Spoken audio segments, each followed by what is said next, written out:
성도 여러분, 주님의 은혜 가운데서 하루를 시작하셨나요? 이 세상 속에서 우리를 빛의 자녀로 살아가게 하시는 주님의 크신 역사가 오늘도 여러분들의 삶 속에서 이루어질 수 있기를 간절히 바랍니다. 그렇게 되실 수 있습니다.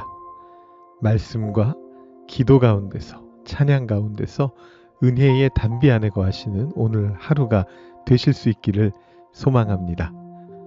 오늘 말씀은 사무엘상 18장 6절부터 30절까지의 말씀입니다. 말씀이 꽤 깁니다만 제가 찬찬히 읽어 드리겠습니다. 무리가 돌아올 때 곧 다윗이 블레셋 사람을 죽이고 돌아올 때에 여인들이 이스라엘 모든 성읍에서 나와서 노래하며 춤추며 소고와 경쇠를 가지고 왕 사울을 환영하는데 여인들이 뛰놀며 노래하여 이르되 사울이 죽인 자는 천천히요 다윗은 만만히로다 한지라. 사울이 그 말에 불쾌하여 심히 노하여 이르되 다윗에게는 만만을 돌리고 내게는 천천만 돌리니 그가 더 얻을 것이 나라 말고 무엇이냐 하고 그날 후로 사울이 다윗을 주목하였더라. 그 이튿날 하나님께서 부리시는 악령이 사울에게 힘있게 내림에 그가 집안에서 정신없이 떠들어대므로 다윗이 평일과 같이 손으로 수금을 타는데 그때에 사울의 손에 창이 있는지라. 그가 스스로 이르기를 내가 다윗을 벽에 박으리라 하고 사울이 그 창을 던졌으나 다윗이 그의 앞에서 2번 피하였더라. 여호와께서 사울을 떠나 다윗과 함께 계심으로 사울이 그를 두려워한지라. 그러므로 사울이 그를 자기 곁에서 떠나게 하고 그를 천부장으로 삼음에 그가 백성 앞에 출입하며 다윗이 그의 모든 일을 지혜롭게 행하니라. 여호와께서 그와 함께 계시니라. 사울은 다윗이 크게 지혜롭게 행함을 보고 그를 두려워하였으나 온 이스라엘과 유다는 다윗을 사랑하였으니 그가 자기들 앞에 출입하기 때문이었더라. 사울이 다윗에게 이르되 내 맏딸 메랍을 내게 아내로 주리니 오직 너는 나를 위하여 용기를 내어 여호와의 싸움을 싸우라 하니 이는 그가 생각하기를 내 손을 그에게 대지 않고 블레셋 사람들의 손을 그에게 대게 하리라 함이라. 다윗이 사울에게 이르되 내가 누구며 이스라엘 중에 내 친속이나 내 아버지의 집이 무엇이기에 내가 왕의 사위가 되리이까 하였더니 사울의 딸 메랍을 다윗에게 줄 시기에 무홀라 사람 아드리엘에게 아내로 주었더라. 사울의 딸 미갈이 다윗을 사랑하며 어떤 사람이 사울에게 알린지라. 사울이 그 일을 좋게 여겨 스스로 이르되 내가 딸을 그에게 주어서 그에게 올무가 되게 하고 블레셋 사람들의 손으로 그를 치게 하리라 하고 이에 사울이 다윗에게 이르되 네가 오늘 다시 내 사위가 되리라 하니라. 사울이 그의 신하들에게 명령하되 너희는 다윗에게 비밀히 말하여 이르기를 보라 왕이 너를 기뻐하시고 모든 신하도 너를 사랑하나니 그런즉 네가 왕의 사위가 되는 것이 가하니라 하라. 사울의 신하들이 이 말을 다윗의 귀에 전하매 다윗이 이르되 왕의 사위 되는 것을 너희는 작은 일로 보느냐 나는 가난하고 천한 사람이라 한지라. 사울의 신하들이 사울에게 말하여 이르되 다윗이 이러이러하게 말하더이다 하니 사울이 이르되 너희는 다윗에게 이같이 말하기를 왕이 아무것도 원하지 아니하고 다만 왕의 원수의 보복으로 블레셋 사람들의 포피 100개를 원하신다 하라 하였으니 이는 사울의 생각에 다윗을 블레셋 사람들의 손에 죽게 하리라 함이라. 사울의 신하들이 이 말을 다윗에게 아뢰매 다윗이 왕의 사위 되는 것을 좋게 여김으로 결혼한 날이 차기 전에 다윗이 일어나서 그의 부하들과 함께 가서 블레셋 사람 200명을 죽이고 그들의 포피를 가져다가 수대로 왕께 드려 왕의 사위가 되고자 하니 사울이 그의 딸 미갈을 다윗에게 아내로 주었더라. 여호와께서 다윗과 함께 계심을 사울이 보고 알았고 사울의 딸 미갈도 그를 사랑하므로 사울이 다윗을 더욱 두려워하여 평생에 다윗의 대적이 되니라. 블레셋 사람들의 방백들이 싸우러 나오면 그들이 나올 때마다 다윗이 사울의 모든 신하보다 더 지혜롭게 행하며 이에 그의 이름이 심히 귀하게 되니라. 아멘. 자, 우리는 이제 다윗의 일대기 속으로 본격적으로 들어갑니다. 여러분이 기억하시는 다윗은 어떤 사람입니까? 일평생 하나님을 신뢰한 사람. 그것이 다윗을 요약하는 수식어라고 볼 수 있습니다. 이게 어떻게 보면 뻔해 보이는 장점입니다. 물론 그렇죠. 우리가 하나님을 신뢰해야죠. 일평생 하나님을 신뢰할 수 있다면 최상입니다. 그런데 이 표현이 더욱 중요하게 함의하는 바가 있습니다.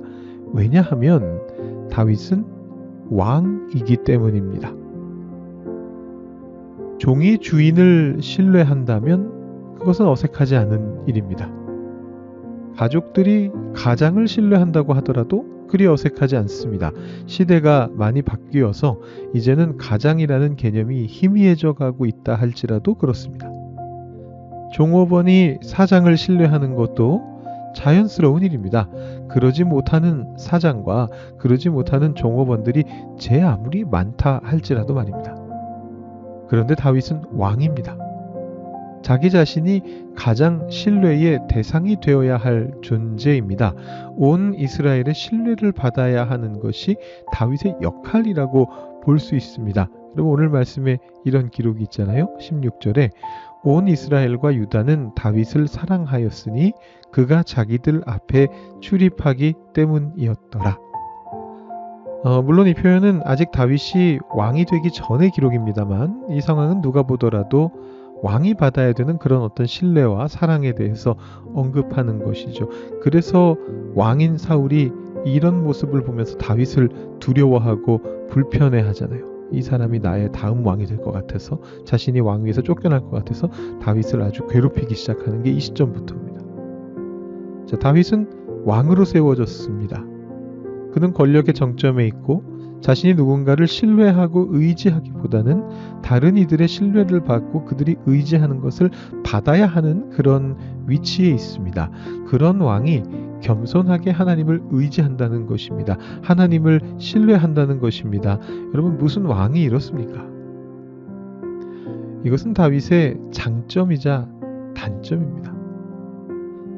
여러분들도 그런 생각이 들지 않으시겠어요? 여러분들의 지도자가 스스로 카리스마 있게 앞에 나서서 모든 것을 지휘하고 이끌고 그래서 사람들의 신망을 받고 신뢰를 받아야 마땅한데 뭔가 하는 모습을 보면 뭔가 유약해 보이고 다른 일을 더 의지하는 것처럼 보이고 지도자가 앞장서지는 못하는 것 같고 영 그래 보인다면 여러분 뭔가 답답하지 않으시겠습니까? 무슨 지도자가 그렇습니까? 지도자의 단점이 될 수 있거든요. 그런데 다윗은 그 단점을 단점이라고 생각하지 않았습니다. 오히려 그 자신이 그렇게 하나님을 신뢰하며 살아가는 것을 당연하다 여기고 더욱더 잘하려고 하고 더욱더 열심히 하나님을 신뢰하였습니다. 다윗의 삶 전체가 그런 삶의 태도를 가지고 있었습니다. 물론 다윗이 실수하죠. 우리 모두가 너무나 많이 알고 있는 실수들이 있습니다. 여러 실수를 합니다. 그럼에도 불구하고 다윗이 후대에 이르기까지 가장 위대한 왕의 표본으로 남은 데에는 이유가 있는 것입니다. 다윗은 메시아의 조상이 될 것이라는 평을 받고 백성들에게는 신뢰를 받으면서도 그 스스로는 하나님을 철저하게 섬기는 위대한 이스라엘 왕의 대명사가 되었습니다. 여러분, 잠시 시간을 과거로 돌려서 사무엘상 앞부분으로 돌아가 보시죠. 처음 이스라엘 백성들이 왕을 세워달라고 사무엘에게 요구하던 시점입니다.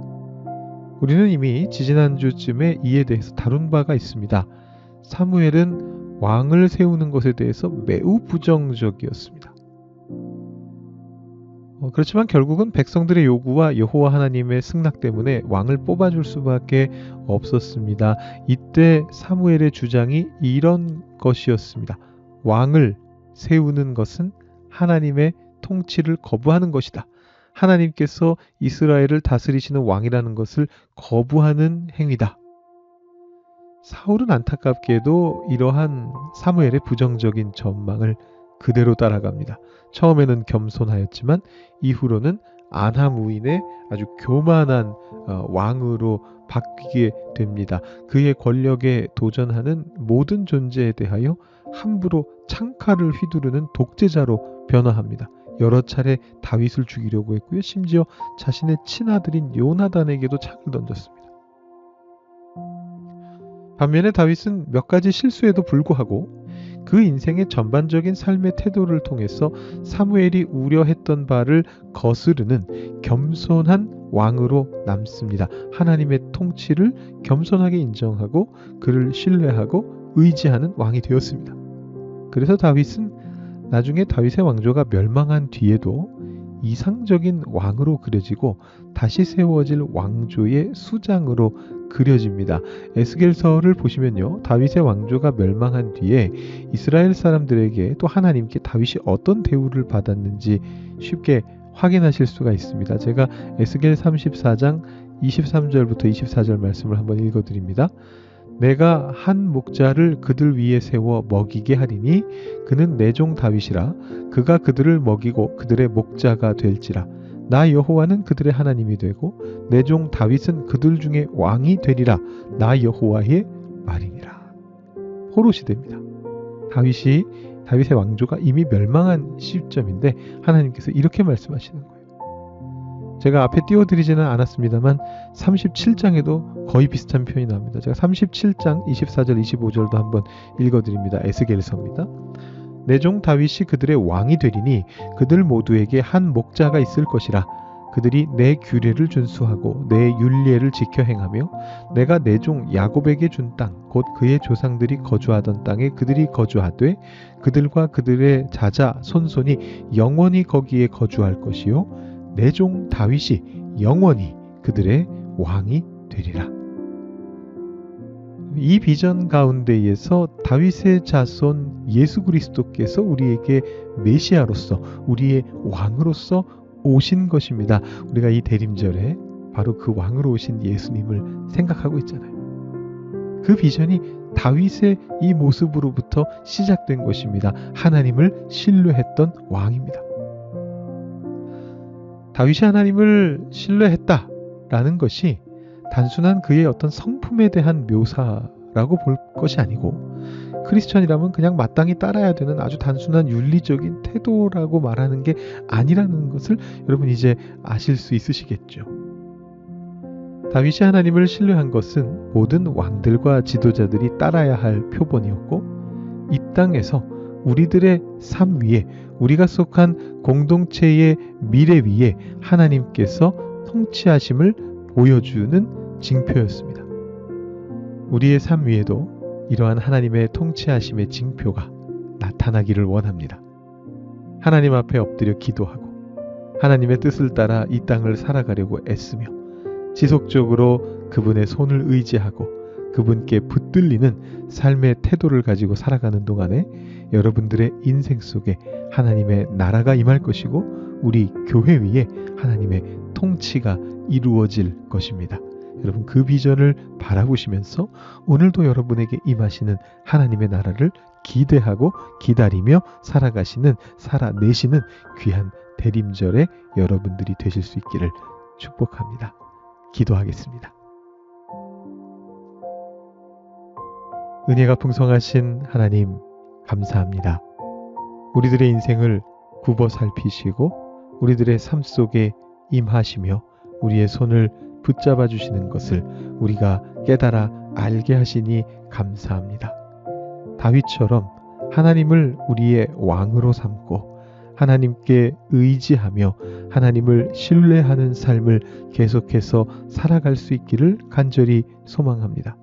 주님의 크신 은총을 우리에게 부어주셔서 베풀어 주시는 그 은혜 가운데에서 우리가 하나님께 기도하며 하나님을 붙잡으며 하나님 손 의지하며 이 땅 위에서 하나님의 뜻을 따라 살아가기 위해 애쓸 수 있는 저희 모두가 될 수 있도록 주님 인도하여 주시옵소서. 이 땅에 다윗의 자손으로 메시아로 왕으로 오신 예수 그리스도를 우리가 다시 한번 되새기고 있는 이 대림절 동안에 우리가 하나님의 나라를 기대할 수 있고 기다릴 수 있는 우리에게 임하시는 그 하나님의 나라를 살아낼 수 있는 우리들 한 사람 한 사람이 될 수 있기를 소망합니다. 이 땅의 혼탁함 가운데서 이 땅의 어려움 가운데서도 주님을 왕으로 모시고 살아가는 우리 한 사람 한 사람 우리 토론토 한인장로교회 교우 여러분들이 다 되실 수 있도록 주님께서 주님의 복을 더하여 주시옵소서. 이 아침에 주님 앞에 기도하러 나오신 우리 토론토 한인장로교회 교우분들의 삶 속에 오늘 하루도 주님의 은혜로 풍성하게 함께하여 주시옵소서. 감사드리며 예수님의 이름으로 기도드립니다. 아멘.